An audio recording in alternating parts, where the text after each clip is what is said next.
ધાંગધ્રા હળવદના સૌ મારા નાગરિકોને નમસ્કાર.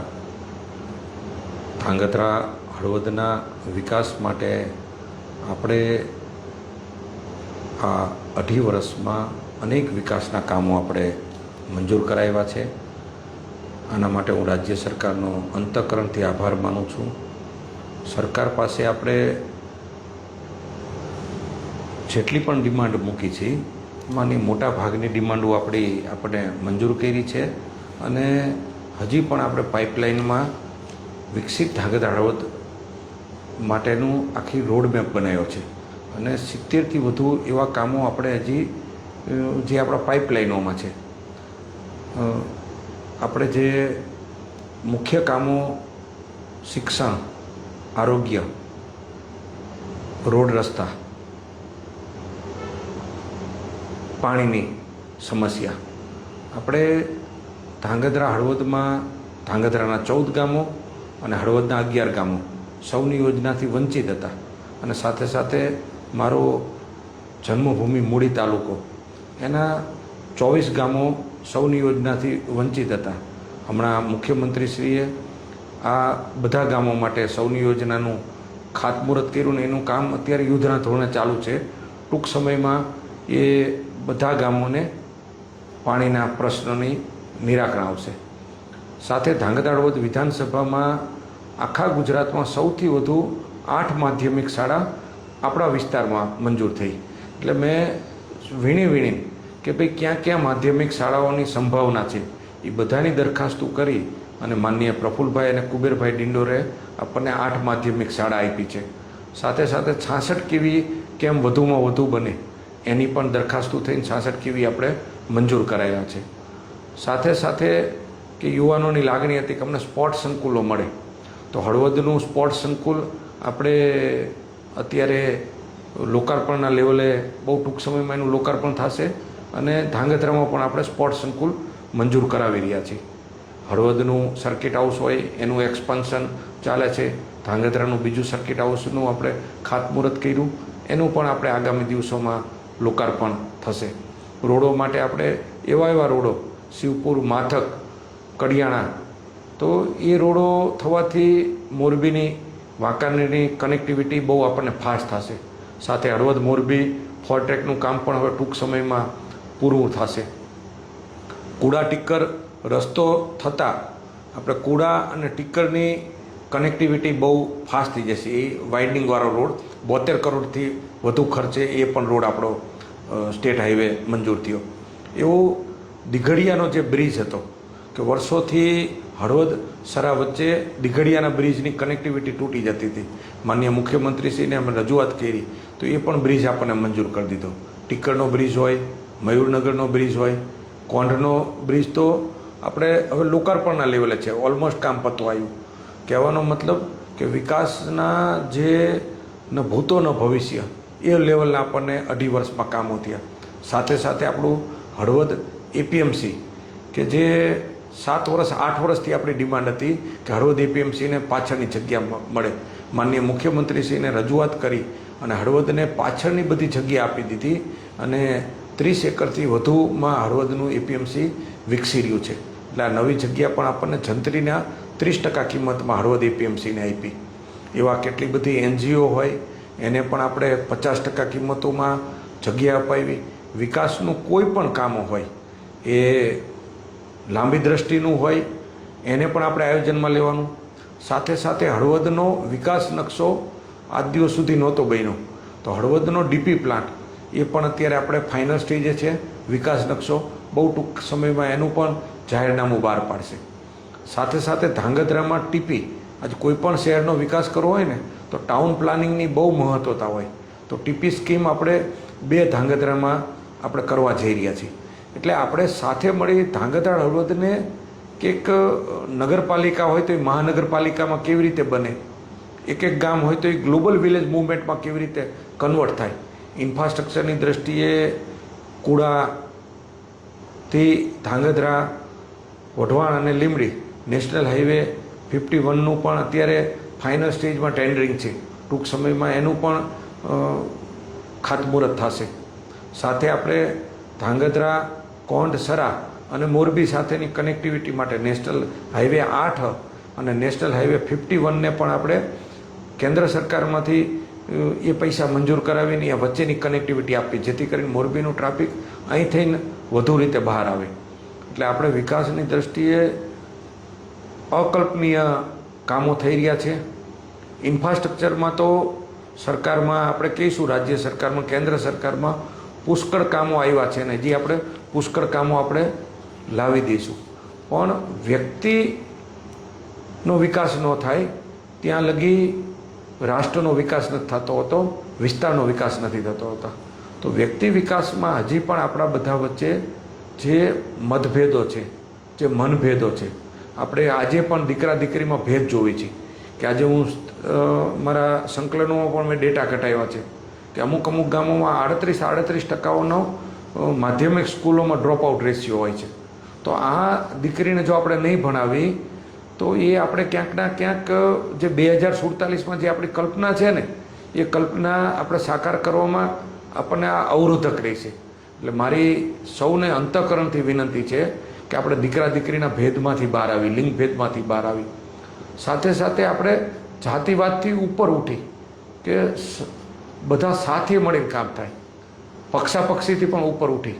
જો આપણે વિકસિત રાષ્ટ્ર બનાવવું હશે, વિકસિત રાષ્ટ્રનું વિકસિત ગુજરાત અને વિકસિત ગુજરાતનું વિકસિત હળવદ ધાંગધ્રા બનાવવું હશે તો આપણે આપણા ગામોમાં ક્રાઇમને ઝીરો કરવો પડશે.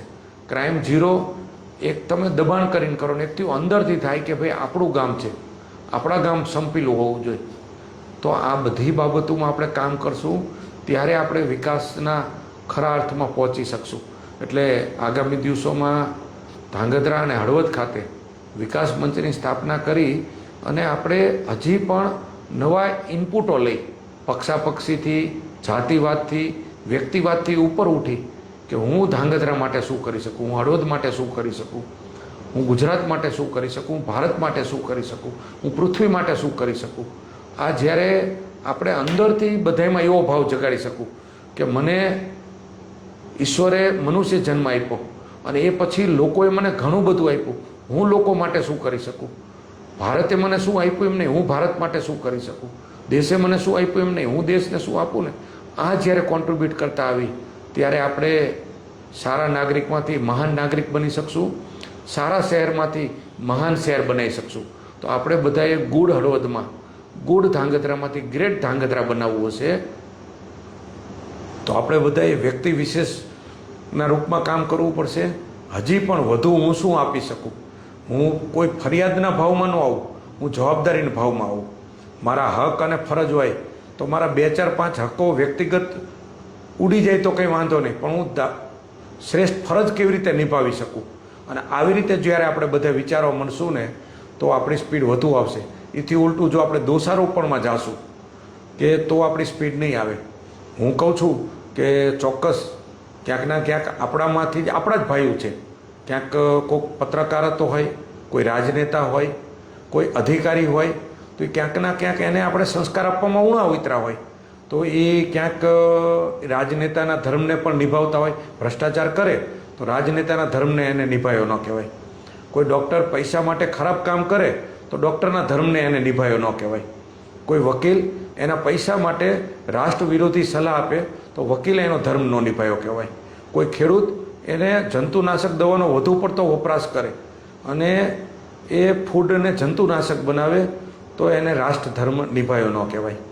એવી રીતે કોઈ વેપારી ભેળસેળ કરે તો એ રાષ્ટ્ર ધર્મને નિભાવતો નથી.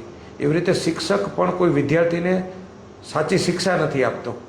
હું માનું છું કે આવા 5%, 10%, 15% આપણા સમાજોમાં વર્ગ આજે પણ છે, પણ 80-85% વર્ગ સારો વર્ગ છે.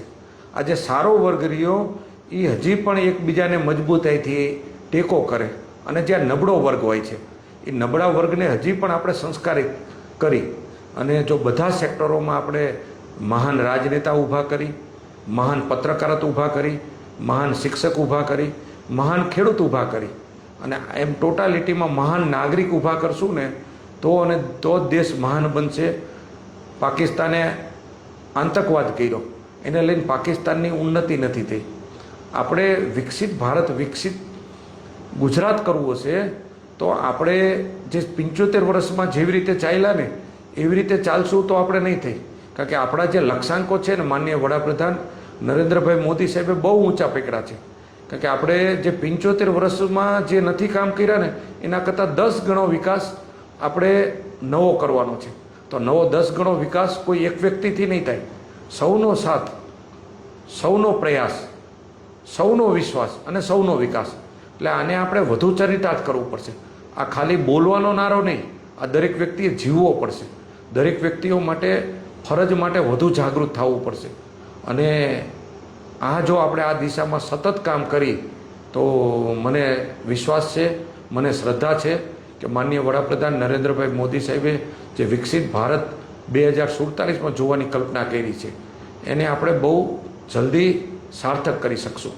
હમણાં વડાપ્રધાન શ્રી મહાત્મા મંદિરમાં આવ્યા હતા ત્યારે એમને જે ખાસ વાત કરી હતી, જે આપણા ધાંગધ્રા હળવદને લાગુ પડે, કે 2035માં આપણે રોડમેપ બનાવી અને જે ગુજરાતની ઇકોનોમીમાં city two tier city contribute કરે એના માટે ઇકોનોમિક ડિઝાઇનને હજી પણ આપણે સુદૃઢ કરવી પડશે અને કલ્ચર બનાવવું પડશે.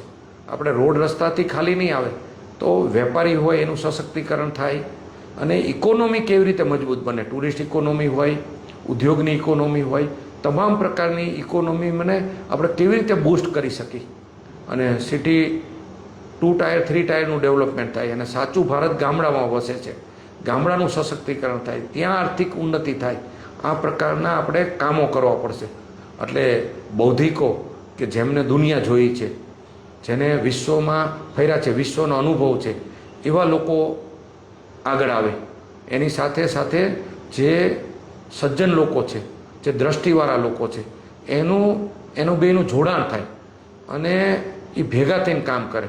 અને સાથે સાથે જે ધોકાપંથી હોય એને પાછળ રાખી. અમુક માણસ આપણા ગામડામાં કહેવત હોય, એ શું કરે, સમજ્યા ઘાંસ્યા વગર મગમાં ધોકો ફરે. તો ધોકાપંથીને આપણે નીચે ક્રમે રાખી અને ઉપરના વર્ગને સંકલન કરી અને નીચેના વર્ગના વિકાસ માટે કામ કરી તો મને ચોક્કસ શ્રદ્ધા છે કે 2047માં મોદી સાહેબે જે સપનું જોયું છે એ આપણે 2037માં પણ પૂરું કરી શકી. આપણે સૌ સાથે મળી ઘણા કામો થયા છે અને હજી પણ ઘણા કામો બાકી છે, એને આપણે સાથે મળીને લીડ આપી. તો આજે વિકાસ બાબતોમાં મને એક આજે પ્રેરણા થઈ. વિકાસ એ કોઈ એક આયામનો વિકાસ નહીં, વિકાસ સર્વસ્પર્શી વિકાસ, સર્વનો વિકાસ થાય. આ લેવલનું વિકાસનું મોડલ કરી ઇન્ક્લુઝિવ વિકાસ. અને હજી પણ એવા કેટલાય બધા લોકો વિકાસથી વંચિત છે ત્યાં સુધી વિકાસ પહોંચાડી. તો વિકાસ growth is not our choice, growth is our compulsion. વિકાસ કરવો એ ફરજિયાત છે. તો આપણે સૌ વિકાસની મૂવમેન્ટમાં વધારો કરી. એટલે આજે ફ્રી હતો તો મેં કીધું વિકાસ ઉપરનું હું શું અત્યાર લગી થઈ રહ્યું છે અને હજી આગામી દિવસોમાં શું થઈ રહ્યું છે એની પણ હું આપ સૌને માહિતી આપું. અત્યારે ઘણા બધી યોજનાઓ આપણે પાઇપલાઇનમાં છે અને હજી પણ તમને કંઈ પણ સૂચન હોય તો મારા પીએને તમે વોટ્સઅપ કરી શકો, મને પણ વોટ્સઅપ કરી શકો. અને આખું માસ્ટર પ્લાન આપણા બની રહ્યા છે. તો એટલી વાત કહીને વિરમું છું. Thank you.